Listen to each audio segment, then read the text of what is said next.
lucky lady.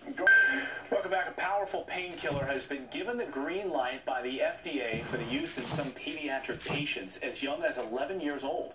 OxyContin has a reputation of being highly addictive, so is this the right way to go, or is it too dangerous? Joining us now for a debate is psychiatrist and Fox News contributor Dr. Keith Ablow. Also joining us is the author of Sheer Madness, Andrew McKenna. He's also a veteran Marine Corps officer and former Justice Department prosecutor and recovering Oxy addict. Nice to see both of you this morning. Andrew, I want to start with you. You disagree. You think this is a bad move. Why?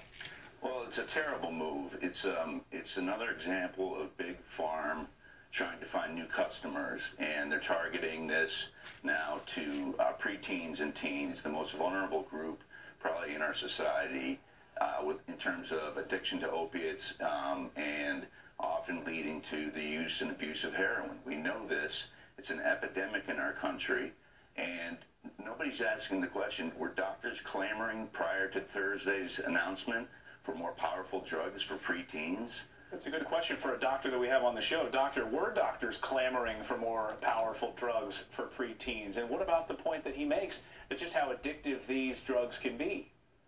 Well, listen, Clayton, intense chronic pain is absolutely something for which doctors need new weapons.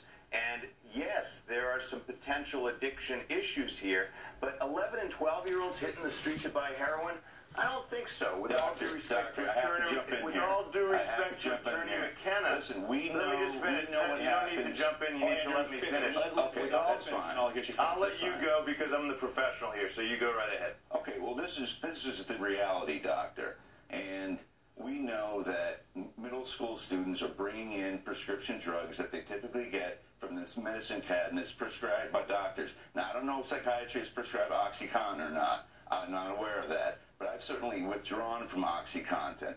I was 30 years old when I was... But you also bought heroin on the streets. You broke the law many times, didn't you? That's absolutely true. And you can cross-examine me all you want because I wrote a book about it. And I'm also traveling the country talking to different groups about it. And I'm not just a talking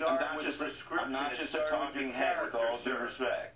Okay, so that led me, when the doctor said no more OxyContin, it's such a powerful drug that I had to do something. You had to.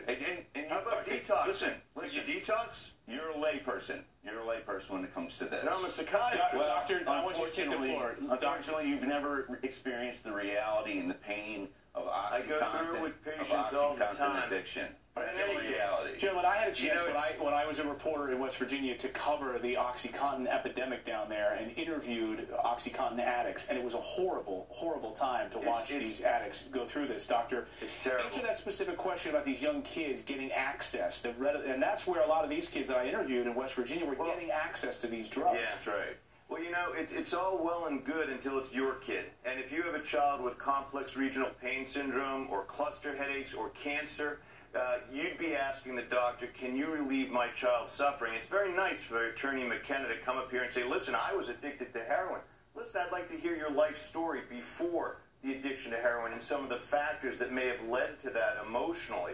Bottom line is, it's all well and good to talk public policy, but when your kid is the one who can't cope, who's suffering with unbearable pain, Big Pharma is your friend. It's very nice to paint them with black hats and say they're awful, but you know what? They cure illnesses. These people aren't devils. These are entrepreneurs who cure illnesses, and you're doing them a disservice.